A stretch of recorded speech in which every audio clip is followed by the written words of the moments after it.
E aí pessoal, como é que vocês estão? Então, o primeiro livro que eu escolhi aqui pra gente falar hoje, tá? É um livro aqui de um romancista maranhense chamado Josué Montello. E o livro aqui é o Cais da Sagração, tá? Eu escolhi esse livro aqui em primeiro lugar porque ele foi muito marcante para mim, né? A leitura dele foi muito marcante para mim, né? Eu li ele num espaço muito grande de tempo, eu li ele mais ou menos uns 3 meses, de março a junho de 2021, se não me engano. Né? Com certeza eu terminei em junho. Né? E ele acompanhou momentos muito importantes aí da minha vida, inclusive o início de um relacionamento, enfim. E por isso também ele acabou sendo bastante aí, marcante, né? E hoje a gente vai falar aqui um pouquinho dele e do Josué Montello aí, que é o seu autor, tá? O Josué Montello, ele nasceu aí em 21 de agosto de 1917, ele morreu em 2006, se não me engano, em março de 2006. Ele foi não só um escritor muito importante aqui dentro da literatura brasileira de século XX, né? Ele publicou o primeiro livro em 36 e os últimos, se eu não me engano, ele publicou ali no final dos anos 90, início dos anos 2000. E eu não li muita coisa dele, mas o Cais da Sagração aqui foi o que mais me interessou, né? E acho que também é um marco aí dentro da obra dele, tá? Ele, além de ter sido um grande escritor, ele foi também agente cultural brasileiro em vários países, em Portugal, na França, foi professor universitário, isso que ensinava literatura brasileira, né? E ele também foi importante na construção de bibliotecas, enfim, de vários centros culturais aí, tá bom? Então, o Cais da Sagração é um romance que se passa aqui no Maranhão. Se não me engano, o romance que ele se inicia no início aí, na segunda metade dos anos 30, ele vai até o final dos anos 60, início dos anos 60, tá? E o que acontece? Ele é escrito com uma estrutura aí de flashbacks, né? Então você vai ter aqui um capítulo que se passa no presente, você vai ter um outro capítulo que se passa no passado e um capítulo aí vai acabar explicando o outro, tá? E assim, o romance ele trata de uma figura que ela é histórica no Maranhão, o mestre Severino. Esse mestre Severino ele era um mestre pescador, barqueiro, enfim, muito conhecido aqui no Maranhão dessa época. E que o Josué Montello ele chegou a conhecê-lo aí pessoalmente, mas assim, ele estava, se não me engano, de férias em São Luís. Ele estava ali comendo e estava ouvindo falar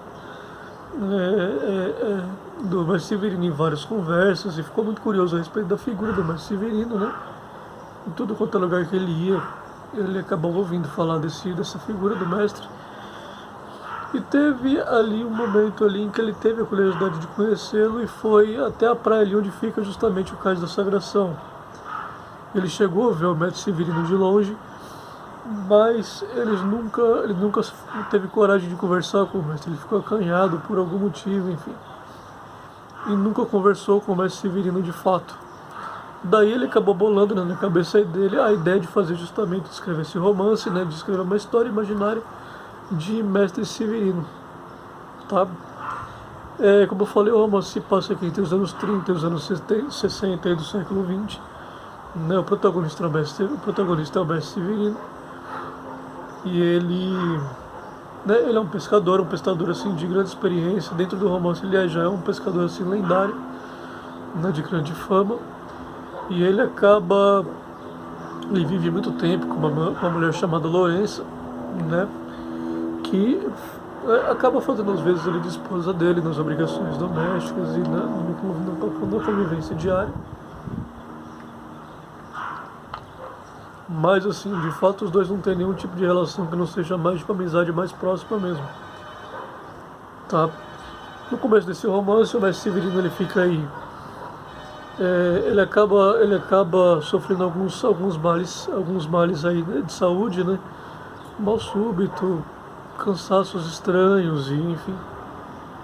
Ele acaba consultando um médico e ele acaba descobrindo aí que ele tem uma fragilidade do coração, né?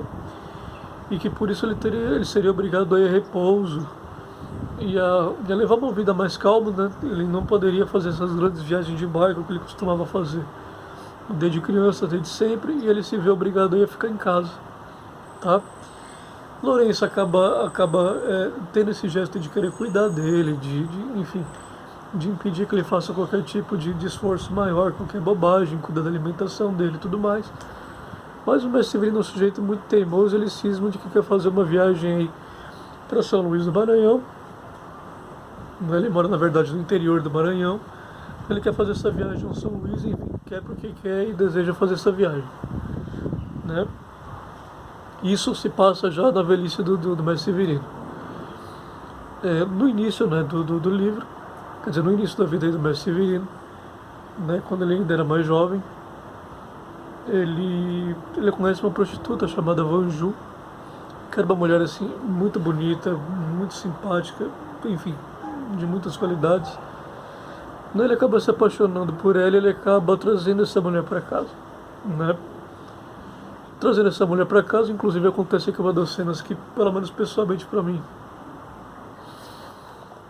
foi uma das mais comoventes do romance, que é a cena em que ele traz ela para casa, em que ele comunica a Lourença de que ele pretende aí, deixar ela em casa, né, morando com eles dois. Só que a Lourença, ela não tinha um sentimento realmente de amor aí por ele, que não era só um amor de amizade, era um amor romântico mesmo. E aquilo para ela acaba batendo de uma forma muito dura, né? É muito difícil, e acaba sendo uma cena assim de grande impacto para ela. Ela fica com aquele choro, né? Querendo chorar e tudo mais. E ela fica muito triste, enfim. É uma cena realmente comovente que está aqui mais ou menos aqui pela página 50, 60 aí do romance, tá? Dito isso, vamos avançar um pouquinho mais aí no tempo, né? Eu falei um pouquinho aqui da história como ela começa, né? Que se começa no futuro, e agora a gente está resgatando aqui o passado. Ele acaba se casando realmente com a Vanju, de fato, se eu não me engano, na igreja, inclusive. E os dois acabam tendo uma filha, né? Eles criam essa filha e tudo mais. Só que chega um certo momento aí do romance em que o mestre Severino ele acaba matando a Vanju. No final do romance vocês vão acabar sabendo como foi que ele matou a Vanju. E os motivos eles vão se revelando ao longo do romance, né? E essa filha que eles têm acaba se casando com um barqueiro que num dia ele vai fazer mais uma das suas viagens normais, só que ele não retorna, né? E antes de fazer essa viagem ele acaba engravidando essa filha do mestre Severino, e os dois têm um filho, né? O Pedro, né? Que é o neto do mestre Severino, que ele acaba sendo criado na verdade pela Lourença e pelo mestre, né? Que o mestre aliás, ele acaba sendo uma figura, a verdadeira figura paterna aí do menino, do Pedro, né? E o que acontece?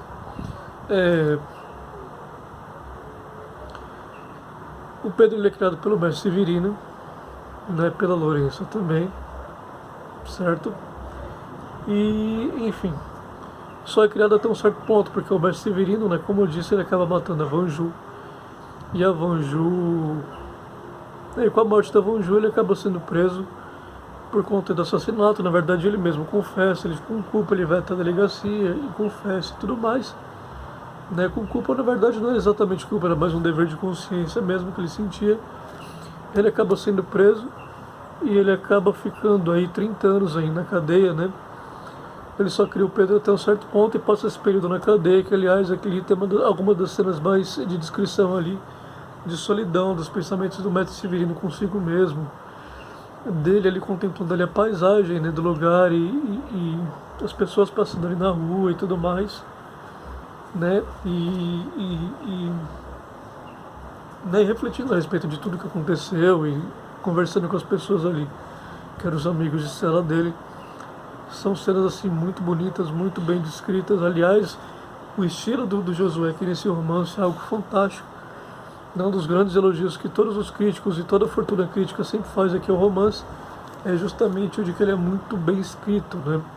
Estilisticamente ele é fantástico, do ponto de vista de estrutura também ele é fantástico, tá? A gente não vai entrar aqui em pormenores, porque assim, né, o combinado aqui, como a gente já tinha conversado antes, era só aqui de dar um panorama aqui do livro, de falar do autor também, de dar um panorama da sua época, sem entrar em maiores detalhes aqui de análise, ou então de maiores detalhes filosóficos, pedagógicos, enfim. Não é esse o propósito aqui, é só da gente conversar e acabar trocando ideia a respeito desses livros que a gente lê e que a gente gosta mesmo, tá? E o que acontece? o mestre já acaba passando esse tempo na cadeia, né? E, como eu falei aqui, ao longo do livro, os motivos desse assassinato eles vão se revelando ao longo dos capítulos. E assim, né? O mestre Severino ele é uma figura interessantíssima, não só do ponto de vista histórico, mas também do ponto de vista aqui da ficção, né? Do personagem, porque assim, ele é um personagem, ele é uma figura extremamente complexa, cheia de complexidades, né? E ao mesmo tempo em que ele é capaz de pensamentos, de palavras, de conselhos, e realmente de gestos nobres, ele é também capaz de fazer assim as coisas mais, no mínimo, controversas, mais duvidosas, enfim. Tá? E ele é um personagem realmente multifacetado que realmente aí revela aí o quanto o ser humano ele pode ir de um extremo ao outro, ele pode variar de muitas formas aí, né? Ele não obedece a nenhum tipo de simplismo aí que muitas pessoas podem imaginar, não só na sua convivência com outras pessoas, mas como também é muitas vezes colocado aí em vários personagens de livros, tá? O que acontece, pessoal? Depois de 30 anos aí o mestre Severino, ele é libertado, né? E ele assim, ele tem na verdade o sonho aí de que o Pedro, né, ele acabe continuando essa carreira dele como mestre pescador, como mestre barqueiro e tudo mais. Ele acaba, né, levando aí o menino, né, a ficar, a acompanhá-lo ali nos procedimentos dele e tudo mais, né, tenta ensiná-lo a velejar e etc. Só que o menino, na verdade, ele mostra que ele tem talento e que ele tem, na verdade, aí, inclinação para outras coisas, para artes, para desenho e tudo mais, que contraria muito o mestre Severino. E, né, o mestre Severino, mais uma das complexidades dele, né, que é algo muito interessante, é que ele, assim, se ele tivesse desconfiado, por exemplo, não é o que acontece no livro, mas se ele tivesse desconfiado de que alguém, se ela gostasse dele, em todos os gestos daquela pessoa, em todas as palavras, em tudo, ele viu um indício de que essa pessoa gostava dele. Agora, se ele achasse o contrário, que aquela pessoa não gostava dele, tudo naquela pessoa indicava que essa pessoa não gostava dele. E assim, com o mestre Severino em relação ao neto dele, em relação ao anseio do neto dele, de seguir os passos dele como barqueiro, que é uma tradição de família longuíssima, que vem de gerações, e também em relação à sexualidade do Pedro, né, que se desconfia durante o livro inteiro de que o Pedro ele seja homossexual, né, que ele seja gay, e em tudo que o Pedro faz, ora o mestre Severino vê um indício dessa homossexualidade, ora ele vê um indício do contrário, da heterossexualidade do Pedro. Inclusive esse indício de homossexualidade do Pedro vai gerar um desejo aí que praticamente todo mundo aqui vai considerar errado, ou controverso, enfim, estranho, de que matar o Pedro, já que o Pedro ele acabaria, além de não seguir a vida de barqueiro que ele deseja que o Pedro siga, ele vai acabar também não gerando filhos, e sem gerar filhos ele não tem mais esperança de que essa tradição barqueira vá continuar, né? E isso aí gera esse desejo realmente homicida aí no mestre Severino, né? E o romance ele termina, né, justamente aí com essa questão, com esse impasse, com a viagem, né, do mestre Severino também junto ao Pedro, ao cais da Sagração, a São Luís do Maranhão. Ele acaba revendo ali a capital, né, que ele já não via há muito tempo, e vê todas as transformações históricas que a capital sofre, né, de arquitetura, de costumes, enfim. Né, isso também, toda essa questão da transformação do Maranhão ao longo dos anos perpassa aqui o livro, né, e acaba sendo também um ponto importante. Tá? O final do romance aqui não vou revelar, vocês vão ver. E assim, é um final também surpreendente, muito bem escrito. E assim, quando os críticos dizem aí que esse livro aqui é um livro, do ponto de vista estilístico, fantástico, estrutural fantástico, como o romance funciona muito bem, muito bom, olha, nesse caso vocês podem confiar perfeitamente aí na crítica, porque é totalmente razoável, é verdadeiro. E eu aqui digo aqui que está entre os meus romances favoritos, apesar de eu não ser um grande leitor de romances, eu li muito poucos. Mas esse aqui está entre os meus favoritos, sem dúvida. E acho que muitos de vocês vão gostar também, tá? E assim, esse livro aqui é um livro fácil de se encontrar. Você encontra ele na estante virtual aí por R$10. Às vezes você encontra um pouquinho mais caro, dependendo da edição. tá? Mas assim, não é nada exorbitante não, é fácil de se obter. Ele é muito bom de se ler também, tá? A minha edição, inclusive, ela já é uma edição bastante antiga. É antiga do ponto de vista de eu possuí-la, né? Ela já deve fazer uns quase 10 anos. Aqui, como vocês podem ver, ela está bastante surrada já. Eu tive que colar ela aqui com durex várias vezes aqui. A orelha também, né? Porque, enfim, eu carregava ela para cima e para baixo o tempo todo, né? Indo e voltando do trabalho, eu basicamente lia ela fora de casa, né? Daí acaba surrando o livro mesmo, não tem o que fazer, tá? E assim, eu recomendo demais o Josué Montello como escritor, assim, a obra dele inteira. Ainda mais levando em conta que esse romance é muito interessante, não só aí para o leitor, mas assim, do ponto de vista de história da literatura também é muito interessante. Ele é daquela geração ali que veio também, né, junto com ele, o Herbert Salles, o, o Antônio Olinto, um pouco mais cedo Vinícius de Moraes, Nelson Rodrigues, um pouco depois João Cabral de Melo Neto, Ariano Suassuna, enfim, Raquel de Queiroz também um pouquinho antes, né? E ele é um escritor fantástico, recomendo muito. Tá, qualquer dúvida que vocês tiverem, vocês podem falar comigo em inbox, vocês podem comentar aqui, enfim. Tá, eu tô lançando aqui vou lançar esse uso aqui hoje mesmo, quinta-feira, porque eu quero saber o feedback de vocês, se vocês acham que tá muito longo, que tá muito curto. Se eu falei em alguma coisa, tá aqui na explicação aqui, não exatamente na explicação, né, mas em contar a história do autor e do romance, né, do livro, né? E talvez domingo eu publiquei aí um outro autor aí, tá? Talvez Dostoiévski, porque ele também é um autor especialíssimo. Para mim, O Crime e Castigo foi o primeiro romance que eu li e foi uma escolha muito feliz, foi ótimo. Inclusive eu pensei em reler agora aqui em dezembro, vai fazer 10 anos que eu li o livro pela primeira vez, tá? E a gente vai ver o que a gente vai fazer, tá bom? Eu gravei aqui aqui de cima aqui de casa, né? Então é uma gravação simples, não vai ter edição. Não vai ter vinheta, não vai ter absolutamente nada. É algo muito simples aí, só para trocar essa ideia com vocês. Tá bom? Grande abraço aí a todos vocês. Até mais.